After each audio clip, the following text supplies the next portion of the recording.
Hi, this is Kemi Adeosun. Welcome to The Builders, which is Nidacity's podcast. We want to, with the podcast, bring you an array of guests. We're going to bring you known faces and unknown faces. So today I'm sitting in an empty studio because the guest of today, if I brought him in here in his suit and asked him to tell his story, you wouldn't believe it. So we are heading out of here to Akure in Ondo State to interview John Alamu. He's 33.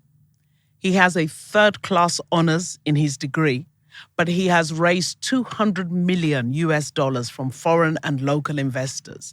And he is now the biggest cocoa exporter and processor in Nigeria. He also has a fintech business in Nigeria as well as Gambia. Last time I spoke to him, he was negotiating to buy a cocoa factory in Lithuania. So he's worth the journey. So we'll see you in Akure. It won't be this kind of setting. Maybe the camera won't be as stable and as polished as this, but I think you will appreciate it's worth the journey. Follow us to Akure. See you there.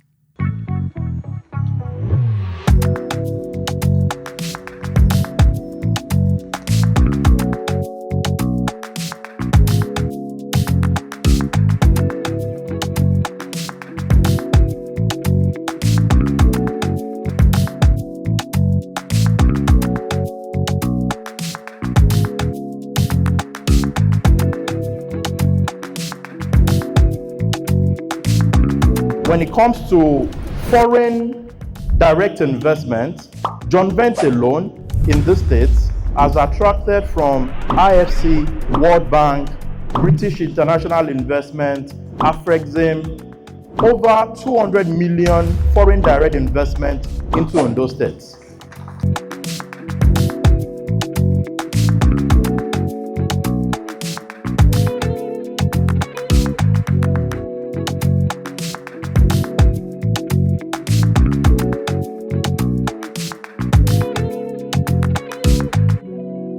So growing up, where did you grow up? You know, when you were 16, what was your mum nagging you about? Then I have to look back. Okay, so born into a family of three. I'm the first of three. Was born and bred in Ibadan. Went to a private primary school in Monia in Ibadan. But I think I remember very well that due to societal pressure, my parents tried to take me to a reputable secondary school. That was Sacred Arts College, Ring Road, Ibadan. One of the best schools in Ibadan. But you know, I always feel my cards were always red and the school fees was very, very, very high. So after JSS1, they were not getting return on investment. ROI. So they just took me away.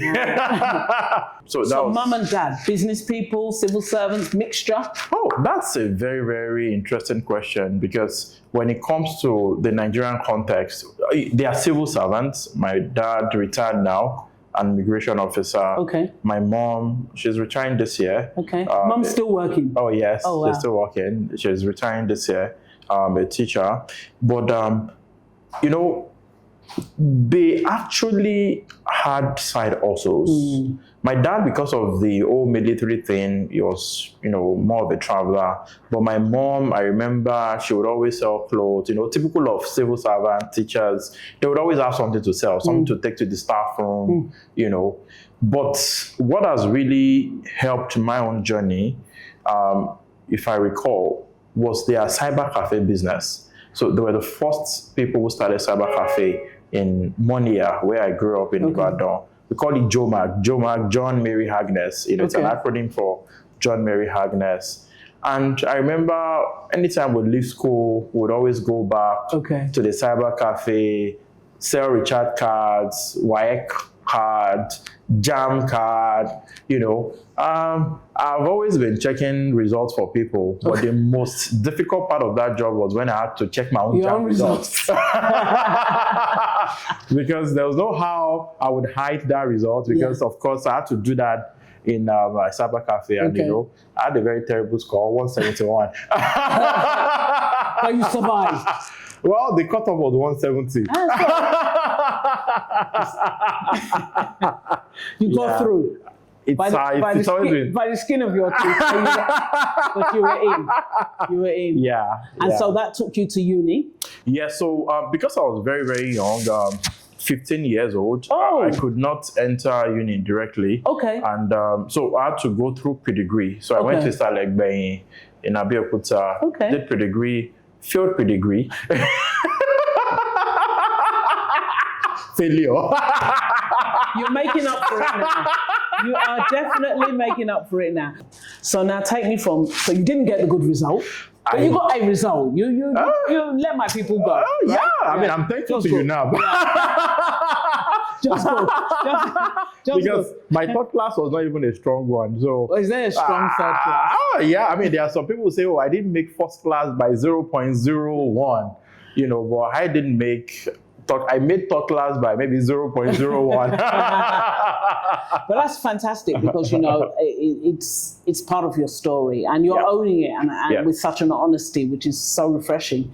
And I think will be very encouraging for people that are struggling academically for whatever reason. Some people are struggling because they find academics very difficult. Some people are struggling because they're doing the wrong course. Whatever the story is, you're here now, you're 33. Which makes me feel very old. You're 33, I'm going to say that again. You've raised like over $200 million. You're one of the biggest cocoa project, no, the biggest, I think I did research in Nigeria at 33, right? So take me from that kid with the third class to today. Grew from a corper, you know, I was retained, started as an admin assistant and then hopped to a monitoring and evaluation officer. So I had the opportunity of, you know, carrying out research works, going to field, interviewing farmers. I understood, you know, what farmers were facing. And, you know, working with colleagues, we innovated, you know, a project, you know, an e-commerce project. And I think it was pretty successful. That was my first attempt to you know, entrepreneurship, corporate entrepreneurship. Right. What was in your head that made you leave a very stable job in IITA?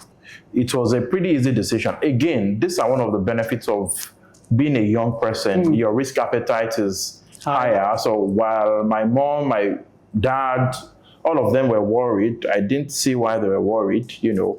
And thankfully, my mom was my first investor. So she had this apartment she wanted to use, she wanted to rent out, you know, and she said, okay, well, I don't have money. That's what I can give you. So that was my first office. And so what were you, I mean, what was your grand plan? What were you going to do? Yeah, I recall very well that this was the time when telecoms, the MTN, they had this product where they would say, oh, for educational material, subscribe 15 naira per week. Text something to something, you know, either weekly, monthly, you know, I had it all figured out, you know. And you were going to text them what? So, I mean, for example, best agronomic practices in maize. For you to get best agronomic practices in maize, I mean, for planting maize, text XYZ to 333, 15 naira only. And then, you know, millions of farmers, 50 times 1 million, that's 50 That was your calculation. That was my... What happened? I sense it. Well, I sense a but coming in. There's always a but. There's always a but, So, well, I mean, it's always easy to build house in the castle, you know, but it never worked. Yeah, I mean, I can't say I'm totally shocked, but go ahead. It never worked. I mean, number one, I didn't have the clout to even engage the telecoms guys. I mean, then the farmers were not willing to pay anything. I mean, so it just died. So So what was next? Consulting. So my consulting in the agri space. In the agri space. So my initial revenue generation was largely from one supply of. hybrid varieties. So I had good network in IT Okay. to improve seedlings and all. Right. People would always need all of this cassava stems and all of that. So my first revenue drivers was buying from IT producers and selling. Okay. You know, and I think that grew to selling to very, very big guys, you know, projects in the north. Right. I remember CRS, you know, some NGOs in the north, you know, supply huge trucks, huge volume. So that was my initial revenue drivers. So you were a trader? Yes. So I was trading, buying and selling agricultural inputs, basically. Right. And from there, you went... Yeah, so from there, training farmers, linking them to fertilizers, inputs, and all of that. And then, you know, I had energy. As I was doing that on one hand, I was lending on the other hand, you know, and that grew to become a proper money lending business. I had to get a money lending license from the state government. Our clientele base grew from 10 to hundreds, then to thousands. So talk now to the person who's 16, he's just failed JAMB, mum's on his case. Tell him what you see in Nigeria. What do you see? Well, I mean, a lot of people say Nigeria is a land of opportunity, but I don't think they believe it when they say it. So perhaps I'm an example of someone who is a believer in Nigeria. You know, I'm fintech and I'm real sector. The money lending business grew to become a group of, you know, a conglomerate of financial services. So today we have a microfinance bank, we have a Kolo Money Microfinance Bank in Nigeria, in Gambia. We just acquired a payment license company in UK. We just got licensed, you know, in UAE. I mean, we are in the sector, so fintech. In the real sector, in the agric business, I didn't start by real sector. You see, the story of Johnvents manufacturing actually started in Akure when myself and my team came to sell fintech products to the Odua cooperative conglomerate. So I remember during the dinner, my MD was dancing, you know, with the president of the Odua cooperative conglomerate, you know, very good people, elders who want to see young people grow. I still pray for more of that. You know, I pray to meet people like that because, you know, they've really helped. And, you know, just casually, they said, oh, they had this factory, you know, beside the venue that they wanted to sell. I don't know anything about manufacturing. I mean, and I said, oh, okay, we can probably tell people around, you know, being in the financial service space. And then they took me to the factory here, this factory that we have. It was moribund, I mean, but it was massive from outside. The road network was bad and all of that. I was intimidated with what I saw. And right here at the gate, something just said, why do you need to find a buyer? You can also... How old were you? That was in 2021. So that makes you 28? No, 27. 27. I get it. Wow. Okay. Yeah, and you see, and this is a part of the story. So I need to share this part for people who are listening to this podcast, that you do not necessarily need to have the billions or do fraud or all of that to start big. So our own strategy has largely been through acquisition of moribund assets. So, I mean, I couldn't have raised money to build this from scratch, but it was an opportunity that met, you know, readiness. Yes. So I met the ESCOs and pleaded for, you know, a structured payment term. And because they are elders, they want, you know, they want to see young people grow and all of that. They structured something very easy for me. And you know, the first thing I did, it was to ask them, please give me the person who built this plan? Because I knew nothing about cocoa processing. Of course, I was doing some bit of trading and all of that. And they gave me engineer Ogumolu, who is also one of our board members now. And with him, we're able to get the right assets, you know. And the story, you know. The story is still being written. Yeah. Yeah. In Nigeria, family business has been the bedrock of our economy, and now it's struggling, right? Do you employ family? Will you employ family? Talk to me about how you see family. When I started Johnvents and Credit Assist, this was an era when the Company and Allied Act, the CSC Act, required that you have more than 2%, 2 shareholders. Yeah. So I couldn't register that company alone. So my parents were actually my first shareholders. I mean, I couldn't say, oh, mom alone or dad alone. So I just packed both of them, you know. So they won't be fighting. They won't be quarreling in the house. So I don't scatter. That's a wise son. But as we grew as a business, we needed to comply with, I mean, I have a very big vision.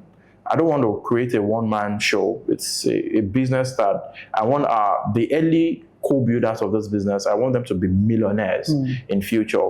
And understanding that, I had to sit with my family, explain to them, and then, you know, they exited as shareholders. Not only as shareholders, they exited as directors, you know, and that's why, you know, I'm currently the largest shareholder. Right. Even though in future, I mean, still have plans to have employee, you know, stocks and all of that. Right.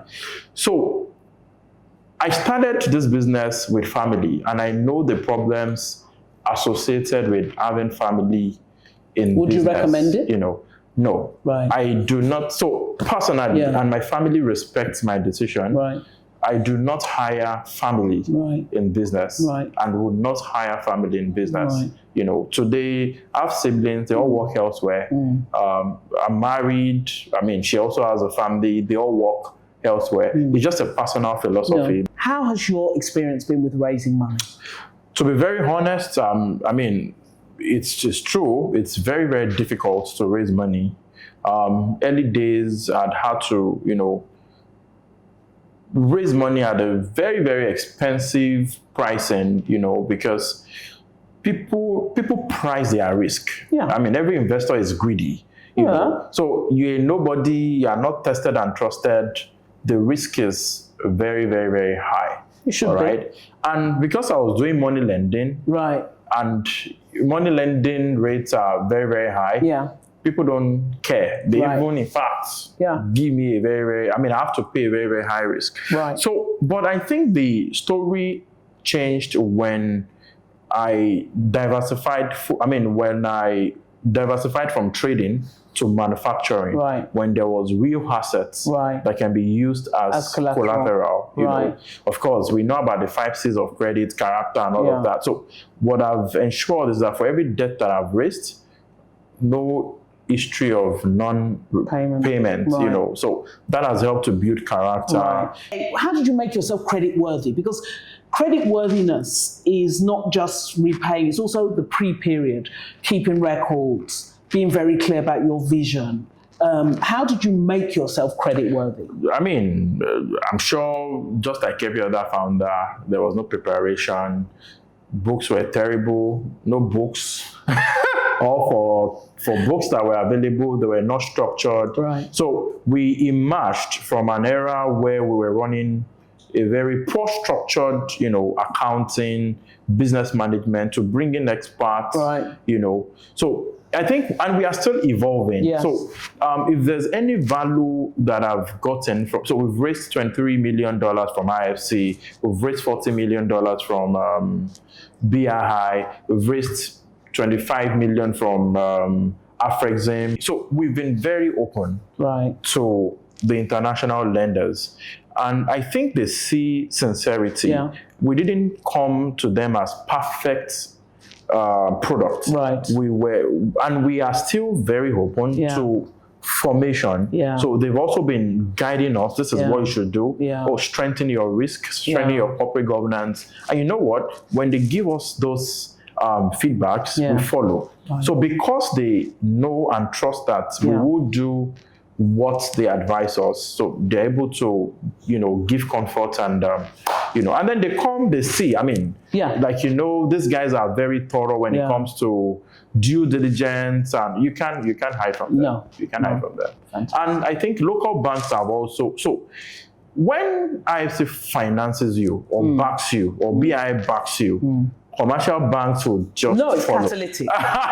so that money is a catalyst. Yeah. That money attracts more money. Exactly. Because once people know that they are comfortable, you've gone through all that kind of process, then you're safe to lend to, and it lowers your risk premium, which means your funds are cheaper. Exactly. So that process that you talk about is actually worth going through. And I think that's where some investors do miss it. They see that process as cumbersome. Yeah. But actually, it's an investment in cheaper money in future, in being able to tell your story and convince a lender to give you their money. Exactly. Yeah. So, but I mean, it's not all, so to take that bold decision, you can't be greedy as a founder. And I think that's where most business owners struggle at the initial stage. You have to give. So I went the route of debt. Right. Some people will choose to go the route of equity. Either way is fine, but you have to give up something. Either you pay the premium from the debt angle, or you give up some equity. You have to be willing to give something. Something has to give, and you have to be rugged. I mean, raising money. So it's even the time when we raised our first, international financing. There was another guy in Afghanistan, somewhere outside Nigeria, but it was easier for that guy because he was not Nigerian. So that you're Nigerian is already -1. Yeah. We're going to change that. We're going to change that. Oh, yes. Our mission. Yes. And it's part of what Nidacity wants to do. Show people like you that these are credible, young, dynamic Nigerians running honest businesses. And we need to tell their stories, because for every, this one was sentenced in America for this. Those stories are so easy. So easy to be negative about Nigeria. This takes effort. This is 6 hours on the road to come here and tell this story, because I think it's got to be told. And there are a lot of good people doing great things in Nigeria. I'm finding, since I started this mission, I am finding them. No, there are a lot of great people. In every industry. And a lot of them in their 30s. Oh, wow. Yeah. Wow. Which is exciting. The first impression the markets have about a young entrepreneur is, you're a fraud. There's no how, you're fronting for a politician, you're doing it's always the negatives. So doing this and giving a chance to even... That's why I came. I said to you that I wanted you to come to my studio in VI, and I really do still. But I said, if I record you for Australia, I know how cynical people can be. They say, lie. He's a money launderer. He's this. He's fronting for that. Yeah. Why can't he just be an honest guy who's worked hard, whom God has blessed, who's doing well? Why? Exactly. Why do we accept the negative so readily? So I'm excited to be here. I'm excited to interview you. Thank you so much. It's nice having you.